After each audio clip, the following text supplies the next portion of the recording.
ধন্যবাদ জেজে টিভিকে। আসলে আপনি যে প্রশ্নটা করছেন, সংস্কার সংস্কার এমন একটা জিনিস, সংস্কারটাও কিন্তু চলমান প্রক্রিয়া। সংস্কারটা কিন্তু শেষ হওয়ার না।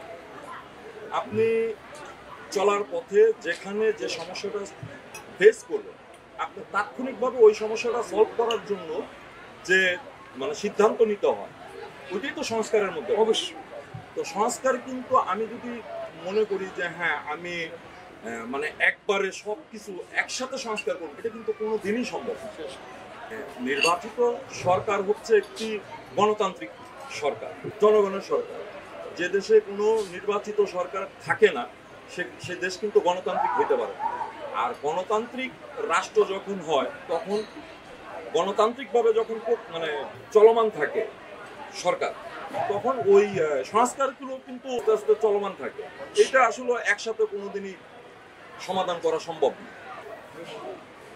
এখন বর্তমান তত্ত্বাবধায়ক সরকার যদি সংস্কারের উসিলায় যদি তারা ক্ষমতায় বেশি দিন ধরে রাখতে চায়, সেক্ষেত্রে যেহেতু আমরা বাংলাদেশ জাতীয়তাবাদী দল বিএনপির অনুকূলে আমরা সংগঠন পরিচালনা করি, দল আমাদেরকে যেভাবে ডিসিশন দিবে, যেভাবে পরিচালনা করবে, দল যে সিদ্ধান্ত নিবে, আমরা সেই দলের সাথে একসাথে পথ চলব।